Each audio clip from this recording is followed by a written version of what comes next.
A female store owner accidentally discovered a homeless girl regularly rummaging through her store's trash bins for food. A few days later, the girl was terrified when she realized the woman had. The scent of warm bread and freshly brewed coffee lingered in the air as Vivian wiped down the glass display case, her movements practiced and unhurried. Marigold Market, her small convenience store, had been her pride and labor for nearly 15 years, a quiet refugee tucked between aging apartment buildings and the unspoken routines of everyday life. She had built this place with care, each shelf meticulously arranged, each product chosen with the understanding of what the neighborhood needed. A place where familiar faces came for their morning coffee, their forgotten dinner ingredients, or sometimes just for the warmth of a brief conversation. The wooden counter had been polished so many times it bore a permanent sheen, and the small dining section, with its 4 tables near the windows, held the gentle hum of life, the rustle of newspapers, the clinking of spoons against ceramic mugs, the occasional laughter of a customer exchanging stories with her. Vivian had never minded the predictability of it all. She had always been a woman of habit, someone who found comfort in the small rituals of daily life.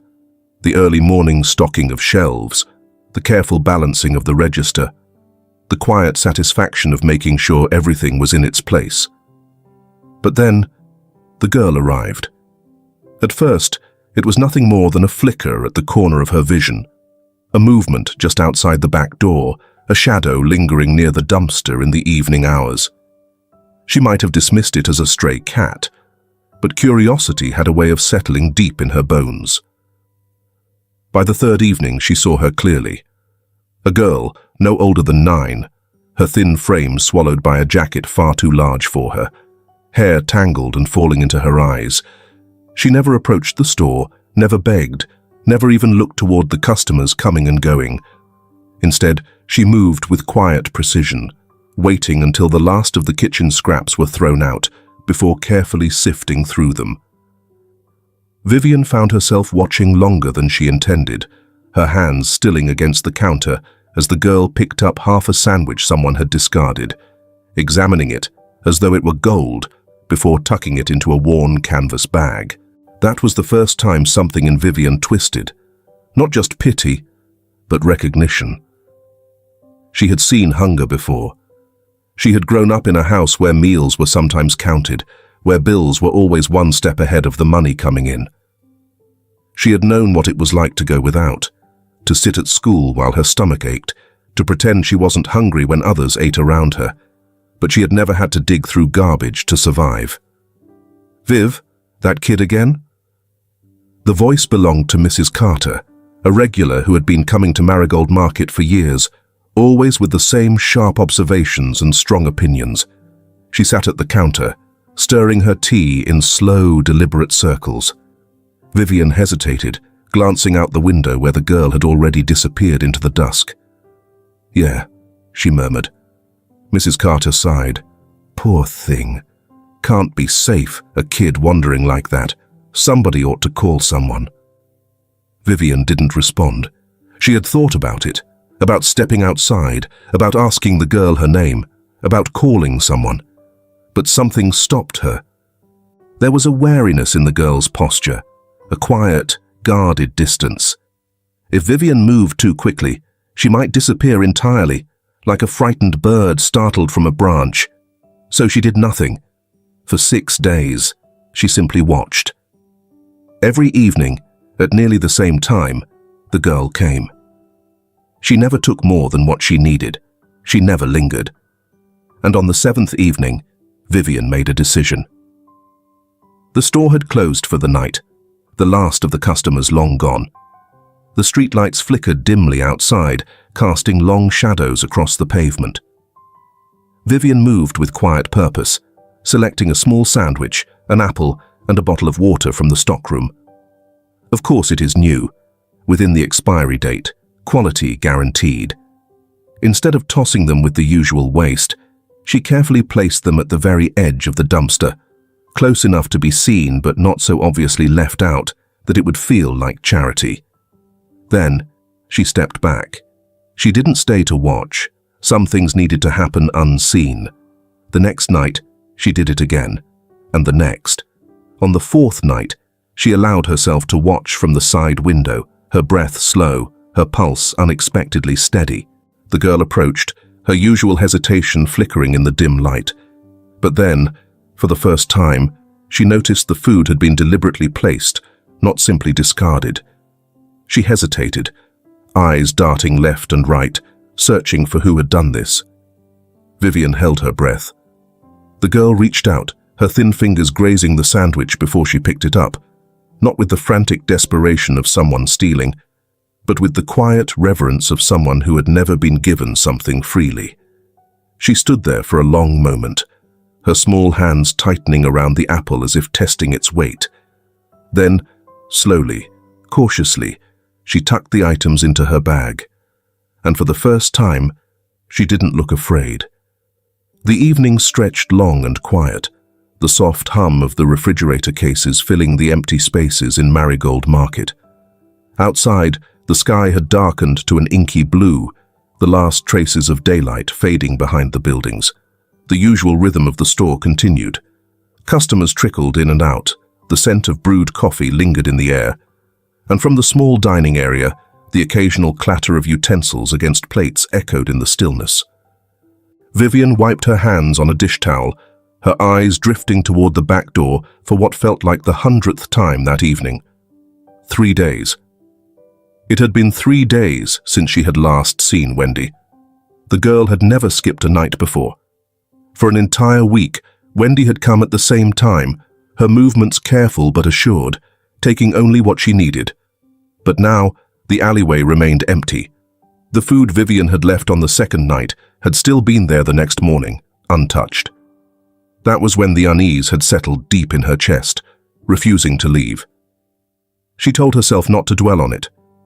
Maybe Wendy had found another place, another source of food. Maybe she had moved on. But then why did it feel so wrong? Viv? The voice pulled her back.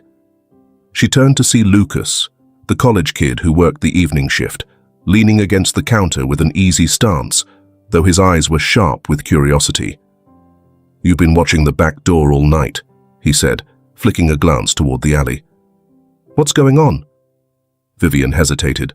Lucas had been working here long enough to notice things, but he wasn't the type to pry unless he had reason to. With a quiet sigh, she set the towel down and met his gaze. "There's a girl," she said. "Wendy. She usually comes by at night to take the food I leave out." Lucas tilted his head. "The kid in the oversized jacket?" Vivian nodded.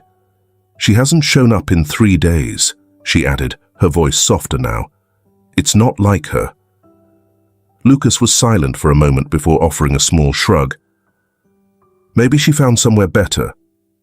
"Maybe," Vivian murmured, but it felt more like an attempt to convince herself than an answer. Her eyes flicked back toward the glass panel of the back door, the dim alley stretching beyond. The streetlight overhead flickered once, casting long shadows against the brick wall. Then, movement. Vivian stiffened. A small figure slipped into view, hunched against the cold, moving with hesitant, deliberate steps. Wendy. Relief flickered in Vivian's chest. She was okay. But then she noticed something was wrong. Wendy wasn't acting like herself. Every other night, the girl had moved with quiet efficiency, scanning what had been left out, choosing carefully. But tonight, there was no pause, no hesitation. Wendy Orr reached straight for one thing. A carton of milk. Nothing else. She didn't even glance at the sandwich. Vivian's grip tightened around the edge of the counter. This wasn't normal. She waited, expecting Wendy to reach for something more. An apple, a piece of bread, anything to sustain her. But the girl only clutched the milk to her chest and turned on her heel, slipping back toward the alley's shadows. Vivian felt a cold unease settle deep in her bones. Something had changed. She wasn't making a choice. She was desperate. Vivian didn't think. She moved. Her feet carried her to the back door before she could second-guess herself, her fingers wrapping around the handle. Viv? Lucas's voice barely registered, but she caught the note of confusion in it. She ignored him. The air outside was sharp with the bite of approaching winter. Wendy's form was already shrinking in the distance, her steps quick but unsteady. Vivian stepped outside. For a moment, she hesitated, the weight of an unspoken boundary hovering in the air between them. She had spent over a week keeping her distance, letting Wendy dictate the silent rules of their unspoken arrangement. But now, those rules had changed. She took a breath, and then she followed. The wind howled through the narrow streets, slipping between the cracks of old buildings, whispering against the damp pavement. Vivian followed at a steady pace, her breath shallow, her heartbeat heavy, her boots barely making a sound as she trailed Wendy from a safe distance. The girl didn't look back. She moved quickly, weaving through alleyways, slipping into the shadows like she had done it 100 times before. The way her shoulders hunched, the way she clutched the carton of milk so tightly against her chest. It was as if that single item was all that mattered, as if it held the weight of something more than just hunger. Vivian's stomach clenched. The city was eerily silent in these forgotten corners. The roads were empty, only the occasional hum of a distant car reminding her that the world still existed beyond these streets. This wasn't a place people lingered. It was a place they passed through quickly, keeping their heads down, pretending not to see. Wendy finally stopped. Vivian pressed herself against the rough brick wall of a nearby building, watching as the girl approached an abandoned structure, its windows broken, its door barely hanging on rusted hinges. A single flickering street lamp cast a dim glow across the crumbling entrance. Vivian's breath misted in the air as she edged closer. Wendy disappeared inside. For a moment, Vivian hesitated, her fingers curling into fists at her sides. This was it, the line between keeping her distance and stepping in. She had spent over a week letting Wendy dictate the terms of their unspoken arrangement. But that had changed the moment the girl had taken nothing but milk. Vivian moved forward. The inside of the building smelled of damp wood, dust, and something faintly metallic, rust maybe, or the lingering scent of something long decayed. The air was thick with the stillness of forgotten places, the kind that made her skin prickle. Then she saw him. A small boy, no older than 5, curled up on the floor, his tiny body shivering despite the heavy layers of clothing draped over him. His face was pale, his lips cracked, his breath uneven. He didn't move. Vivian's chest tightened. Wendy was already kneeling beside him, her hands trembling as she unscrewed the cap on the milk carton. She tilted it toward his lips, whispering his name so softly that it barely reached Vivian's ears. Sean. Vivian stepped forward. At the sound of her movement, Wendy's head snapped up. She moved instantly, her body shielding the boy, her eyes wide with a fear so sharp it made Vivian stop in her tracks. She had seen that look before, on stray animals cornered in alleyways, on people who had learned that trusting the wrong person meant losing everything. Vivian raised both hands slightly, her voice calm. "I'm not here to hurt you." Wendy didn't relax. Vivian let out a slow breath, her gaze shifting back to the boy. "He's sick," she said, her voice softer now. "I can see it from here." Wendy's fingers curled around Sean's arm. She didn't answer. Vivian crouched down, keeping her movements slow and careful. The air inside the building was frigid, and Sean's skin was too pale, too still. She swallowed the lump in her throat. "What's his name?" Wendy hesitated.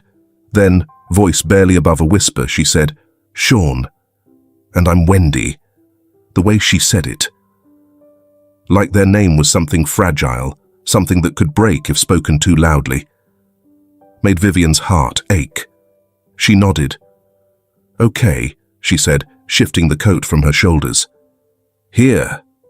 Wendy flinched when she moved, but when Vivian carefully draped the coat over Sean's small frame, she didn't stop her. Vivian pressed the back of her hand against his forehead, burning hot. "He needs help," she said, her voice careful, measured. "He's not going to get better here." Wendy's grip on Sean's sleeve tightened. "No hospitals," she whispered. Vivian met her gaze. It wasn't just fear, it was something deeper. Wendy wasn't just afraid for Sean. She was afraid of what would happen to them if they stepped into a place with rules, with people who had the power to take them away from each other. Vivian let the silence stretch, letting Wendy breathe through her fear before speaking again.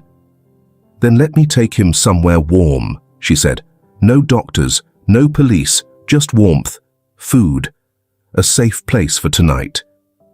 Wendy's shoulders shook, her breath uneven.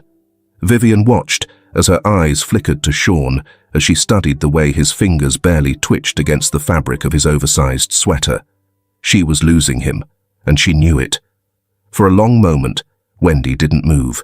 Then, slowly, painfully, she nodded. The hospital was colder than Vivian expected, the artificial glow of fluorescent lights casting stark shadows along the tiled floor. The quiet hum of medical equipment, the occasional beeping of monitors, and the soft murmur of nurses moving from room to room filled the space, an unfamiliar contrast to the warmth of Marigold Market.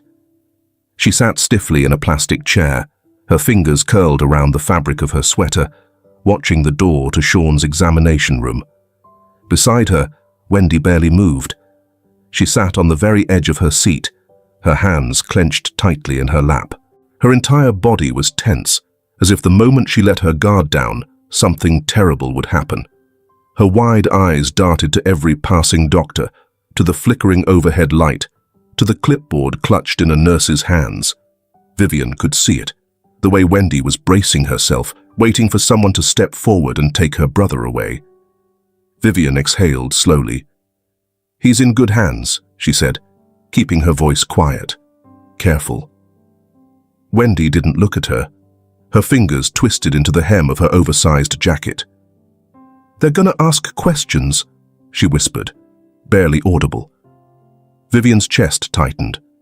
She recognized the fear in Wendy's voice, the way she was preparing for the worst. Not for herself, but for Sean. "They're going to take him somewhere," Wendy continued, her voice trembling. "And then I won't—" She stopped herself. Vivian's heart ached at the words Wendy couldn't say. The girl wasn't afraid of hospitals. She wasn't afraid of doctors. She was afraid of being separated. Vivian didn't answer right away. She needed Wendy to believe her, to trust that she wasn't walking them into something worse. "No one's taking him away," she said finally, her tone steady and sure. "I promise." For the first time since they arrived, Wendy looked at her. There was something raw in her gaze, something desperate, something that said she wanted to believe Vivian, but had spent too long learning not to. Before either of them could speak, a nurse pushed open the door to the examination room. Vivian stood immediately, instinctively stepping between Wendy and the approaching figure. The nurse gave them a tired but kind smile. "Sean is stable for now," she said. "His fever is still high, but the IV fluids should help. We'll keep him overnight for observation." Wendy's breath hitched, her hands clenching into fists. Vivian stepped closer, her presence a quiet reassurance. "Can I see him?" Wendy asked, her voice barely above a whisper. The nurse nodded, stepping aside to let her pass. Wendy hesitated, only for a moment, before rushing inside. Vivian followed slowly, standing by the doorway as Wendy made her way to the hospital bed. Sean looked even smaller under the crisp white blankets, his face still too pale, but his breathing was deeper now, more even. An IV was taped to the inside of his wrist, his tiny fingers curled loosely over the edge of the blanket. Wendy didn't cry. She just reached out and took his hand, gripping it tightly, as if she could keep him anchored to her just by holding on.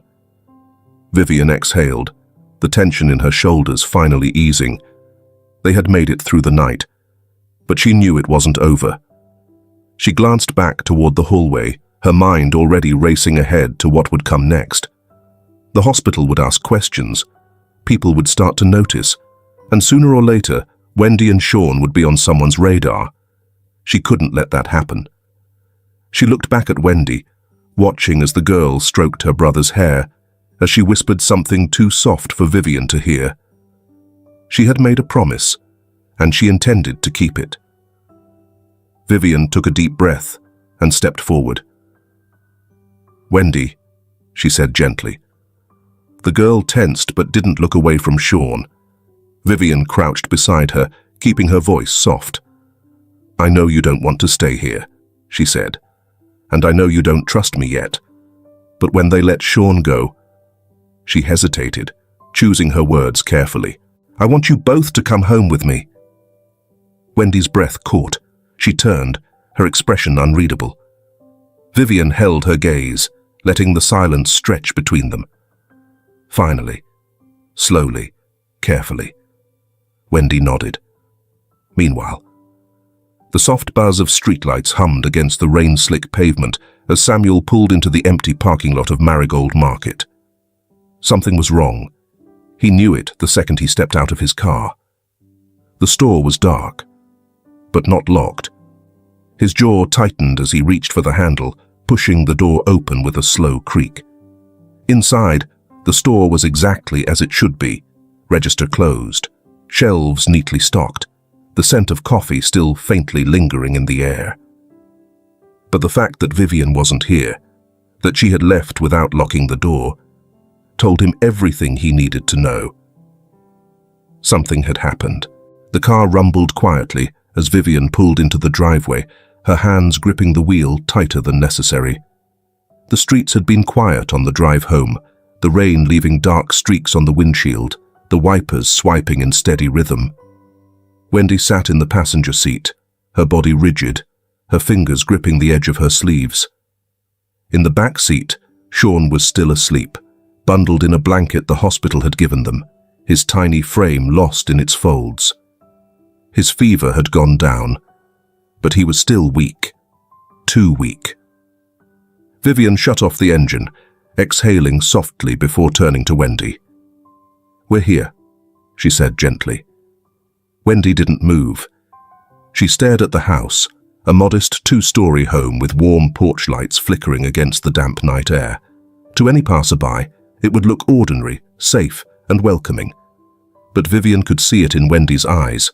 To her, it was foreign, unknown, a place she couldn't yet trust. "Come on, sweetheart," Vivian urged softly. Slowly, Wendy nodded.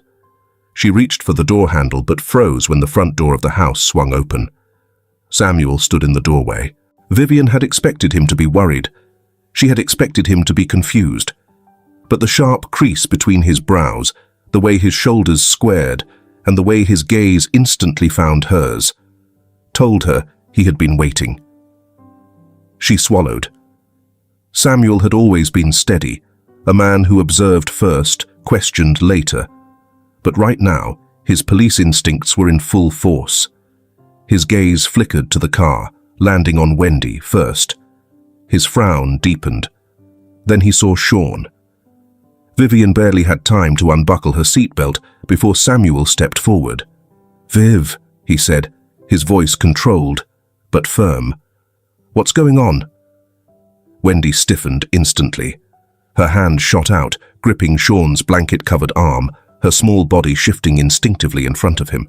The motion was immediate, defensive, and protective. Vivian's heart twisted.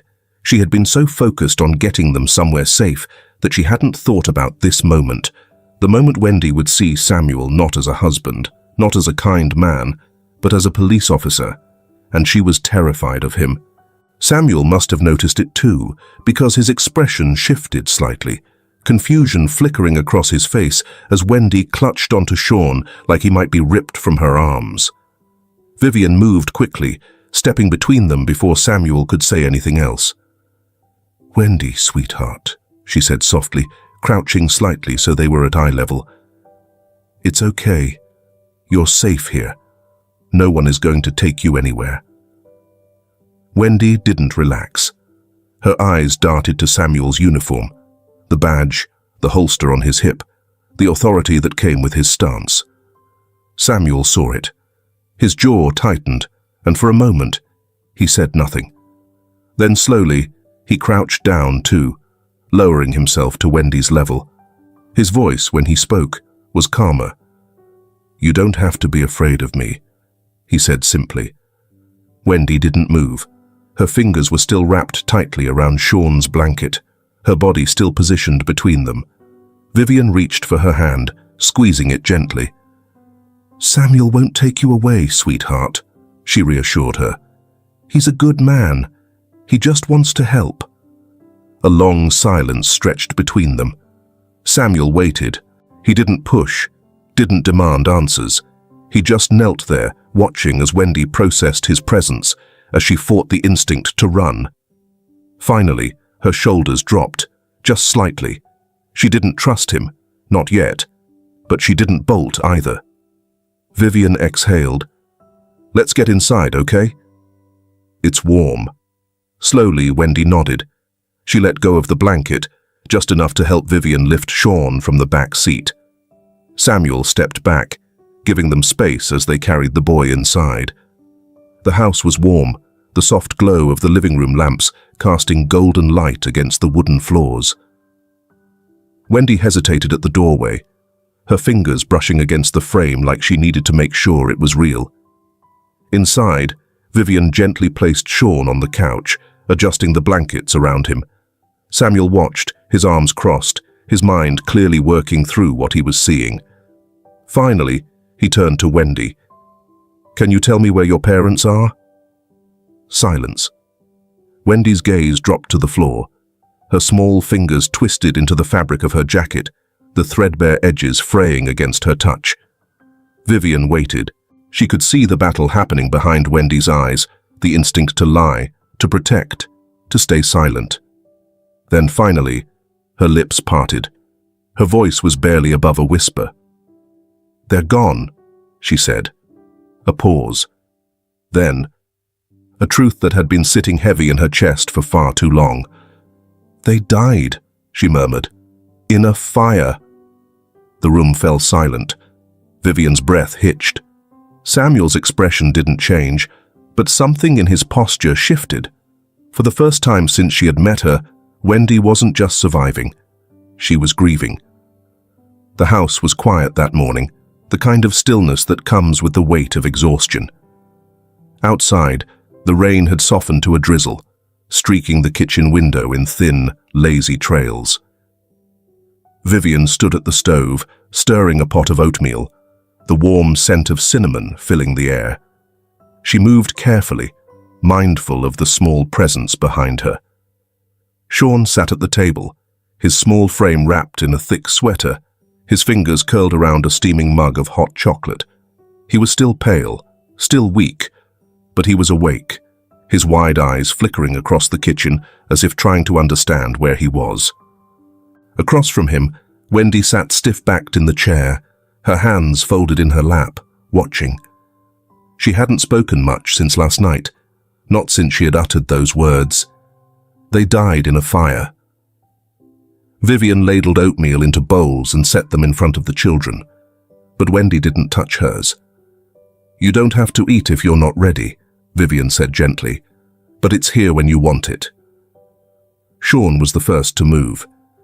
His hands trembled slightly as he lifted the spoon, blowing on it carefully before taking a bite. His eyes flickered shut as the warmth spread through him. Vivian watched from the corner of her eye as Wendy's fingers curled slightly against the edge of the table, as if she was fighting an internal battle. After a long moment, she picked up her spoon. It wasn't much, just a single bite at first, but it was something. Vivian swallowed the relief rising in her throat. From the living room, she heard Samuel moving around, the quiet rustling of papers, the occasional tap of fingers against his phone. She didn't need to ask what he was doing. She already knew. Samuel had woken early, his mind already working through the questions that had been gnawing at him all night. A fire. A girl afraid of the police. Something didn't sit right. He sat at the dining table, his laptop open, files scattered around him. He had pulled up the official report from the fire that had taken Wendy and Sean's parents. At first glance, it looked clean, conclusive. Faulty wiring, an accidental electrical fire in an old apartment complex. But as he read further, his frown deepened. No records of compensation, no follow-up investigations. And the landlord, never even mentioned in the reports. Samuel leaned back in his chair, rubbing his jaw. This wasn't just negligence, this was a cover-up.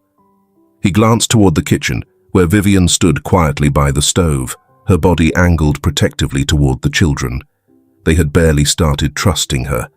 If Wendy found out he was digging into this, she might bolt. He needed to be careful. He needed to know the truth. Later that afternoon, Vivian found Wendy in the backyard. The rain had stopped, leaving the grass damp, the air crisp. Wendy sat on the porch steps, her arms wrapped around her knees, staring at the sky. Vivian stepped out, folding her arms against the chill. "Mind if I sit?" Wendy didn't answer, but she didn't move away either. Vivian took that as a yes. For a long time, neither of them spoke. The sounds of the neighborhood drifted in. The distant bark of a dog, the faint murmur of a radio playing from a nearby house. "You know," Vivian said finally, "when I was younger, I hated asking for help."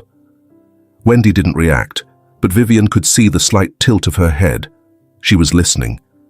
"I thought if I let people help me, it meant I owed them something, that nothing ever came for free." Vivian exhaled. "But sometimes, people just want to help because they care." Wendy's fingers tightened against her sleeves. Vivian glanced at her, her voice soft. "That's why you're afraid of my husband, isn't it?" This time Wendy flinched. She didn't answer, but the silence spoke volumes. Vivian sighed, resting her arms on her knees. "Samuel isn't like the people you've known before," she said. "I know you don't trust him yet, but I promise you, he's not here to hurt you or Sean." Wendy stared at the ground. "He's still a cop." Vivian nodded. "Yes, he is." A beat of silence. Then, so quietly that Vivian almost didn't hear it. "Cops didn't help us before." Vivian's chest tightened. She reached over, gently tucking a strand of Wendy's hair behind her ear. "I know," she murmured, "but that doesn't mean they're all bad." For a long time, Wendy didn't respond. Then, in a voice barely above a whisper, "I just want Sean to be safe." Vivian's throat burned. "You both will be," she promised. And for the first time since she'd brought them home, Wendy didn't argue. That night, Samuel sat in his office, staring at his screen. Something wasn't right about the fire. The report was too clean, too neatly wrapped up. No landlord listed, no witness statements. The deeper he dug, the stranger it became. Then finally he found it. A buried record. A complaint made weeks before the fire, filed by multiple tenants. Electrical issues, faulty wiring.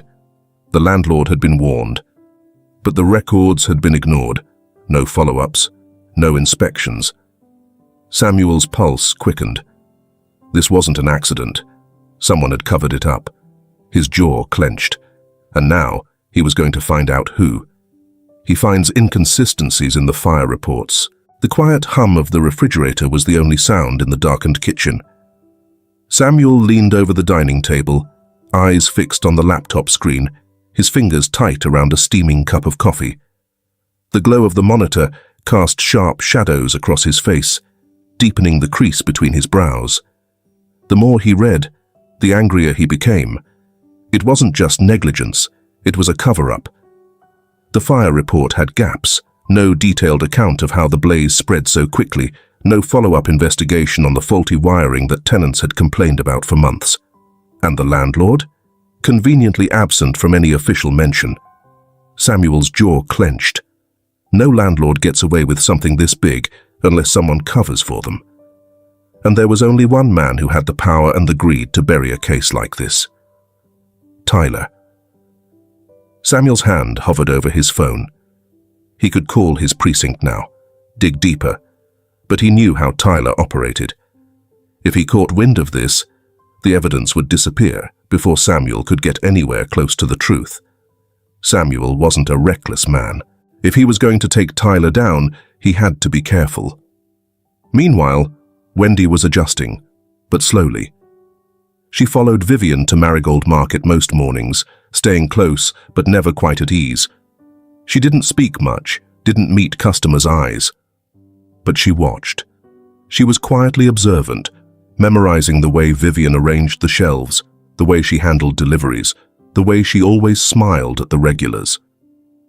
One afternoon, as the shop slowed, Wendy found herself alone in the storage room, absent-mindedly sorting cans. She didn't know why she did it. Maybe it was just nice to have control over something. Vivian's voice broke the silence. "You like organizing?" Wendy tensed slightly, but she didn't stop. "It's easier when things are in order." Vivian chuckled softly, stepping inside. "I get that." For a while, neither of them spoke.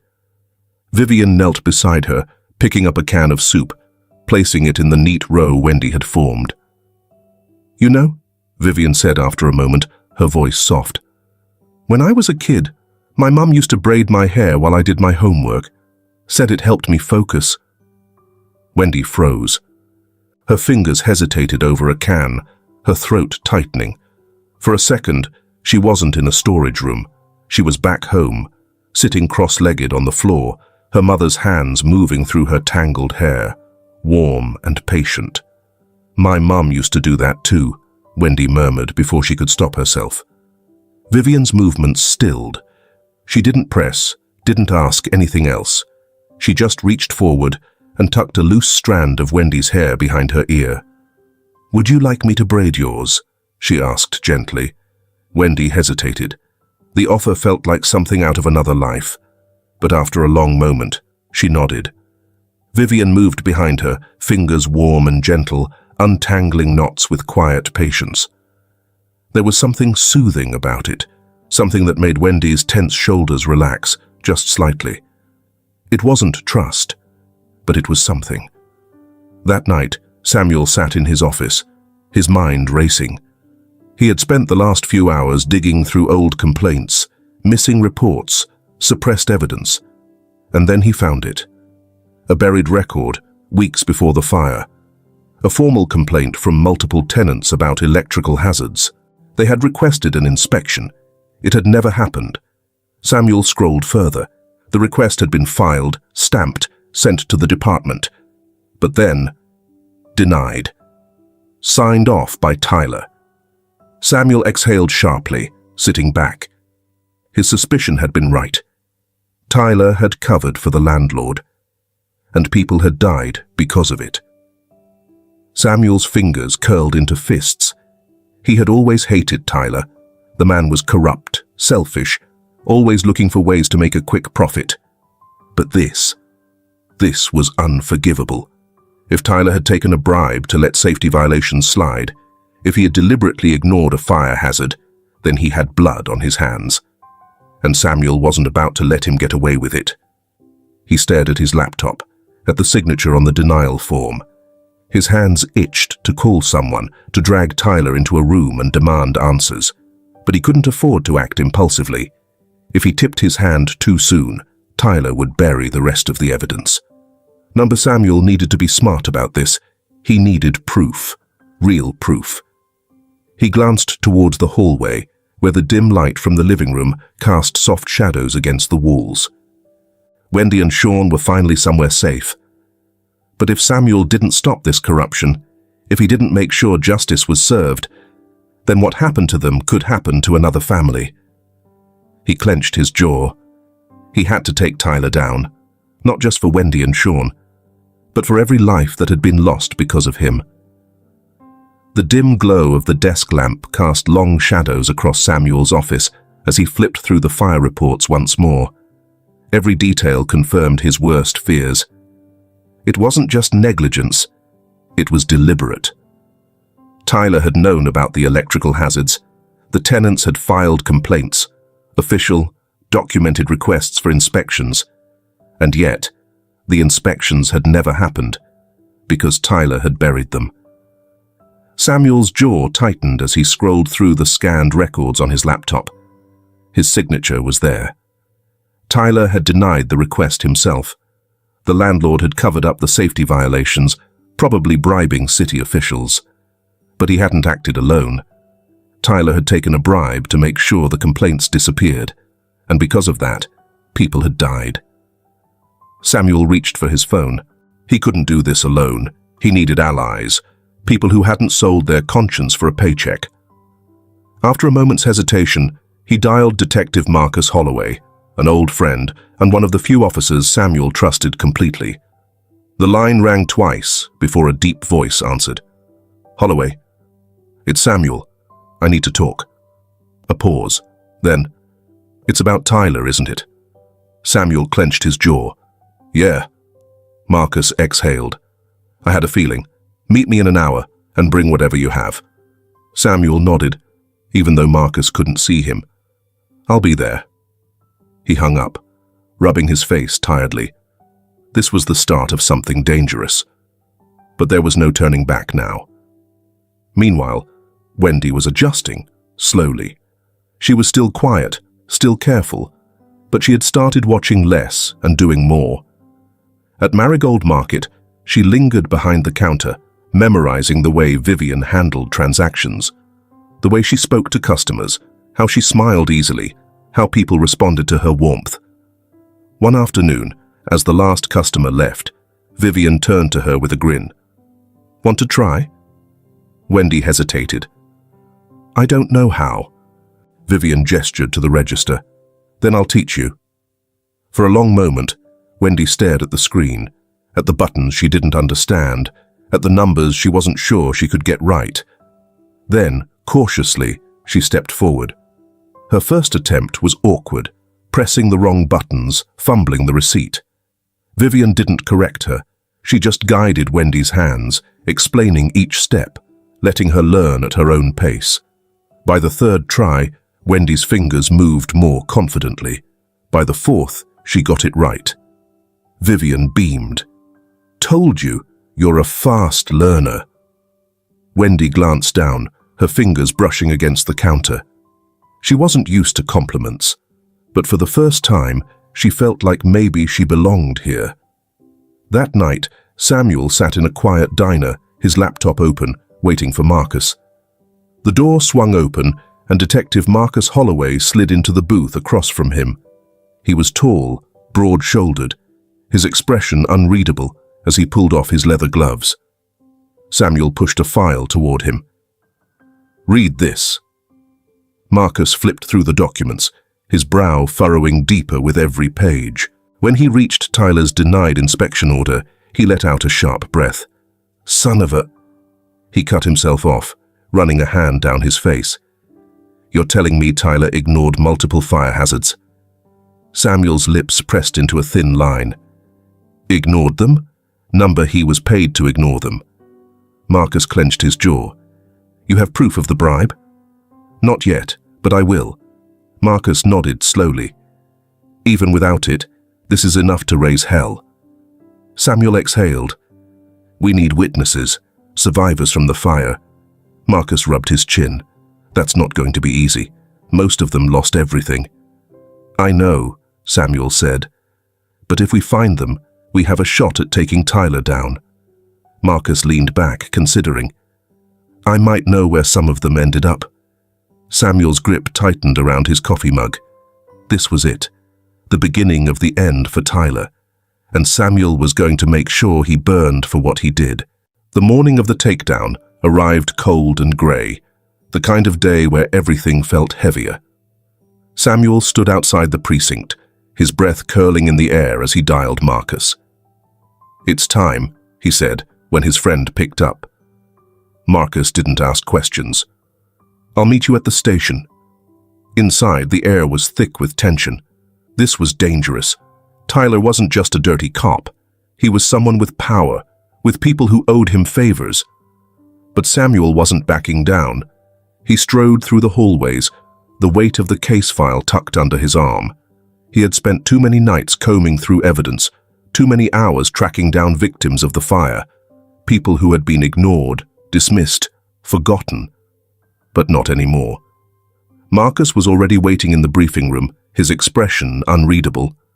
Across the table, Eleanor Cruz, the former Internal Affairs investigator, sat with her arms crossed. "You ready for this?" she asked, her dark eyes sharp. Samuel nodded. "Let's bring the bastard down." Tyler's fall. The arrest happened fast. Samuel and Marcus entered Tyler's office without warning, their presence alone enough to send a ripple of unease through the department. Tyler looked up from his desk, his face hardening the moment he saw them. "Something I can help you with, boys?" he asked, leaning back in his chair. Marcus shut the door behind them. "Actually, yeah. You can start by standing up." Tyler's smirk faltered, just slightly. Samuel tossed the case file onto the desk. "We have witness statements, financial records, suppressed reports. You took a bribe to ignore safety violations." Tyler's jaw twitched. "You're making a mistake, Samuel." "No, you made the mistake," Samuel shot back. "And now you're going to pay for it." The silence was heavy, the kind that stretched long enough to let the truth sink in. Then, with a slow, deliberate movement, Marcus pulled out his handcuffs. "Tyler Rodriguez, you're under arrest for obstruction of justice, accepting bribes, and conspiracy to commit fraud." For the first time, Tyler's mask cracked, but it was too late. As they led him out of the building, heads turned, whispers spread. The great Tyler Rodriguez dragged out in cuffs. Samuel felt no satisfaction, only resolve. The landlord was arrested the same day. The case was officially reopened. But just as Samuel thought things were finally settling, a new problem was about to erupt. Wendy's panic. The house was warm when Samuel got home, the scent of freshly baked bread lingering in the air.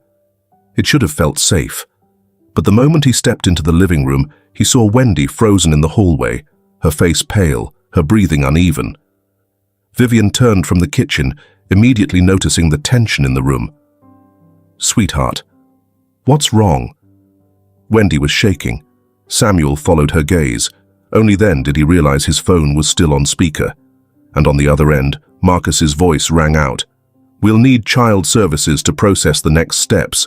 There's still a lot to figure out." Silence. Then, Wendy bolted. She was out the front door before Samuel could move, the sound of her panicked footsteps pounding against the pavement. "Wendy!" Vivian's voice cracked with alarm as she rushed after her. Samuel was right behind her, his pulse racing. Wendy ran like a wild animal caught in a trap, breath ragged, feet hitting the pavement hard. But Vivian was faster. She reached out, catching Wendy's arm, pulling her into a tight embrace before she could slip away. Wendy thrashed, panic overriding everything. "Let me go! I won't let them take Sean!" Vivian held her tighter, her voice breaking with emotion. "I promised you wouldn't be separated." The words stopped Wendy cold. Her breathing came in sharp gasps, her fingers clutching Vivian's sleeves like she was holding on for dear life. Tears welled in her eyes. "I can't lose him." Vivian pressed a hand against Wendy's back, soothing, grounding. "No one is taking you away." Behind them, Samuel stood still, watching the girl tremble in his wife's arms. He clenched his jaw, his chest tight with something he hadn't expected to feel. Resolve. He stepped forward, voice steady, firm. "No one is taking you away." The words hung in the air, a promise, a decision, a truth. And for the first time, Wendy believed it. The courtroom was silent, except for the rhythmic ticking of the clock on the wall. Every person in the room held their breath, waiting. Samuel sat in the front row, his jaw tight, hands clasped together as the judge shuffled the papers before him. He had spent weeks preparing for this moment, gathering witnesses, building a case, making sure there were no loose ends, no way for Tyler to slip through the cracks. The prosecution had laid out the evidence clearly, the buried complaints, the financial transactions linking Tyler to the landlord, the suppressed safety reports that, if acknowledged, could have saved lives. Tyler sat at the defense table, his usual arrogance replaced with a cold, impassive stare. He wasn't smirking now. The judge cleared his throat, and the verdict came swift and sharp. Guilty. The word rang through the courtroom like a hammer striking metal. A murmur rippled through the crowd. Tyler didn't react. Not outwardly, but Samuel saw the slight twitch in his fingers, the way his jaw clenched as reality set in. There were no more bribes, no more hidden favors. For the first time, Tyler was powerless. Samuel let out a slow breath, feeling the weight lift off his shoulders. It was over. Justice had been served. The fallout from Tyler's conviction spread quickly. The department was in chaos. Officers who had turned a blind eye were suddenly scrambling to distance themselves. Trust in the system was at an all-time low. Then came the unexpected meeting. Samuel had barely returned home when he got the call, a request to meet with the mayor and city officials. That's how he found himself sitting across from a long mahogany table, listening as the mayor adjusted his tie and leaned forward. "The department needs leadership," the mayor said. "We need someone to fix the damage Tyler left behind." Samuel had a sinking feeling where this was going. "We want you to take over as police chief." He exhaled, rubbing the back of his neck. This wasn't what he had planned. He had never cared for titles, never wanted to be tangled in politics. But he thought about Wendy and Sean, about the families who had suffered because of corruption, about the people who had lost everything while Tyler and men like him thrived. Samuel sat up straighter. "If I do this, I do it my way," he said firmly. "No politics, no favors. We clean house for real this time." The mayor nodded. "That's exactly what we need." Samuel exhaled. Looks like he had a new job. Life didn't change overnight, but for the first time, Wendy and Sean had something they never had before: stability. Wendy still took time to adjust, but small moments began to shift. She no longer hesitated before sitting at the dinner table. She no longer flinched at loud noises or kept a bag packed just in case she needed to run. Sean, still regaining his strength, had grown attached to Vivian, always curling up beside her when she read to him at night. They had a routine now: breakfast together, walks to the store, evenings spent watching old movies on the couch. It wasn't perfect, but it was home. The surprise one evening, as the family sat around the dinner table, Vivian cleared her throat. "I have something to tell you all." Samuel raised a brow, setting his fork down. Wendy and Sean looked up from their plates, curious. Vivian placed a small envelope in the center of the table. Samuel immediately felt a shift in the air. "What is it?" Wendy asked warily. Vivian smiled softly. "Open it." Wendy hesitated, glancing at Samuel for reassurance before slowly reaching for the envelope. She pulled out the papers inside. Her eyes scanned the text, and then she froze. Sean leaned over. "What's it say?" Wendy's hands trembled slightly as she reread the words, her breath catching in her throat. Vivian reached across the table, squeezing Wendy's hand gently. "They're adoption papers," she whispered. Silence. For a moment, Wendy didn't move. Her fingers tightened around the papers, her chest rising and falling unevenly. "You mean?" Wendy's voice was barely above a whisper. "You want us to stay?" Vivian's eyes shimmered. "Sweetheart, you were always meant to." A tear slipped down Wendy's cheek before she could stop it. She quickly wiped it away, but more followed. She had spent so long expecting to be abandoned, so long believing that nothing lasted. She had never considered this possibility, never considered that someone would choose her and Sean, not just for now, but forever. Vivian squeezed her hand again. "You don't have to say yes right away. Take your time." But Wendy was already shaking her head. She didn't need time. She threw her arms around Vivian, her body shaking with the force of emotions she had kept locked away for too long. Vivian held her, rubbing slow circles on her back, whispering, You're safe. You're home. Samuel watched them, his throat tightening. Then, suddenly, Vivian turned to him, a playful glint in her eyes. There's one more surprise. Samuel blinked. What? Vivian reached into her pocket, pulling out another envelope. She handed it to him. Confused, he opened it, eyes scanning the document inside. And then, his breath caught. He looked up, meeting Vivian's gaze. A slow smile spread across her face. Samuel, she said softly, we're going to have a baby. For the first time in a long time, Samuel was speechless. Wendy and Sean stared at Vivian in shock, and then, for the first time ever, Sean broke the silence. You mean, we're gonna have a little brother or sister? Vivian laughed through the tears in her eyes. That's right. Wendy let out a half laugh, half sob, covering her mouth. Sean practically bounced in his seat. Samuel, still holding the paper, let out a slow breath before shaking his head with a small chuckle. Well, he murmured, pulling his family close, looks like we're going to need a bigger house. The evening sky stretched wide above them, painted in hues of soft lavender and gold. The air was crisp, the kind that signaled the quiet transition between autumn and winter, a reminder that change was always coming, always moving forward. Vivian stood in the backyard, watching as Wendy and Sean ran barefoot through the grass, their laughter ringing through the air. It was a sound she hadn't heard often before, not laughter without hesitation, without the undercurrent of fear or uncertainty. It was different now. They were different now. Dinner had been warm, filled with soft conversation, the kind of domestic, unhurried normalcy that still felt new to Wendy and Sean. Vivian had spent the afternoon making their favorite meal, something simple, comforting. Wendy had helped set the table, while Sean had watched eagerly from the kitchen island, swinging his legs as he waited. But it was after dinner that everything changed. Vivian had cleared her throat, a small smile playing at her lips as she reached for 2 envelopes resting beside her plate. I have something for you both, she said, sliding them across the table.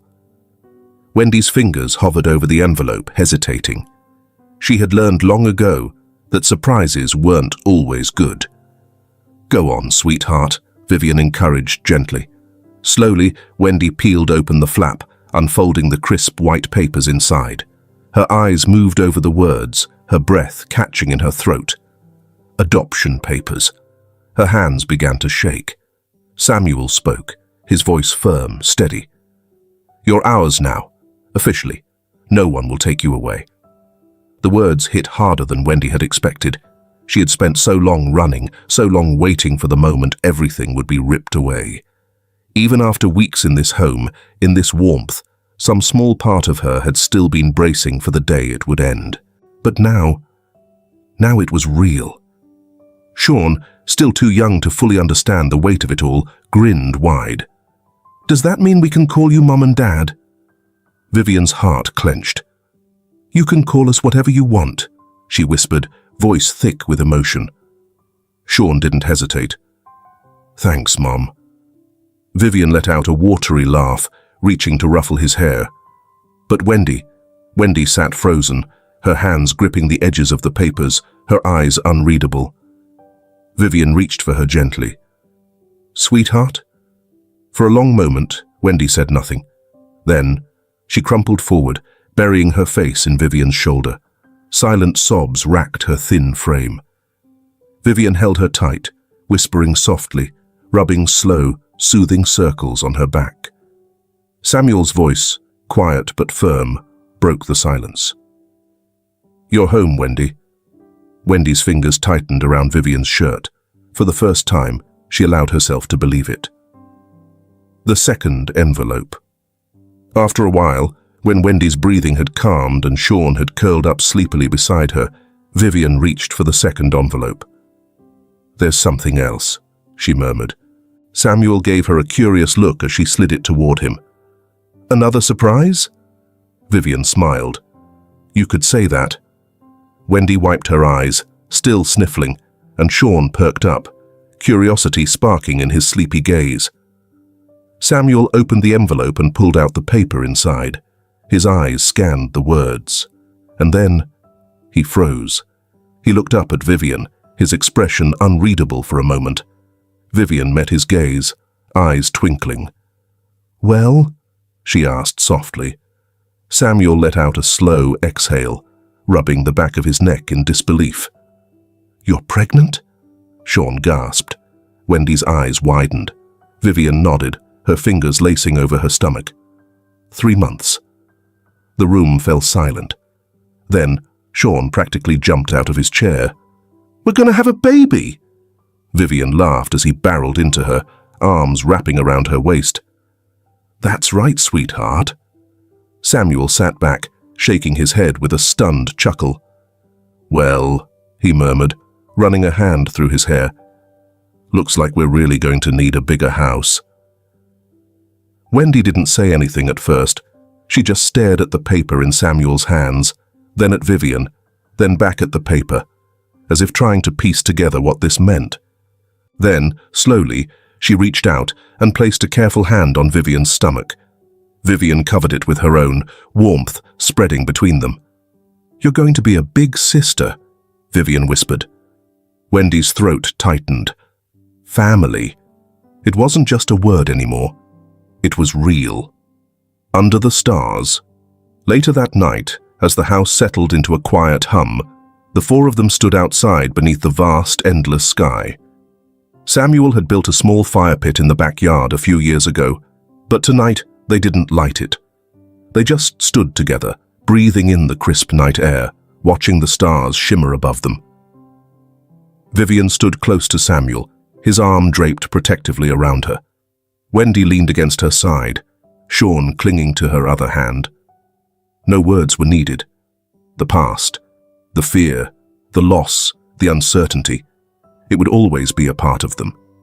But tonight, it wasn't what defined them. Samuel looked down at his family. "Home," he murmured. Wendy tilted her head up at him, eyes still filled with unshed tears. But this time, they weren't tears of sorrow. She nodded once. "Yeah," she whispered. "We're home." If this film touches your heart, leave your mark with a like, and don't forget to subscribe to our channel to explore more meaningful stories with us. And if you enjoyed this story, please share it with your friends on WhatsApp. And now, share your feelings with us and tell us your own stories. Every word you share is a building block that helps create our strong and enduring community. Together, we'll create a warm space where everyone can share and connect. Finally, don't miss the incredible stories coming your way soon. We're always here to bring you the best selections, full of deep values, yet entertaining. See you there.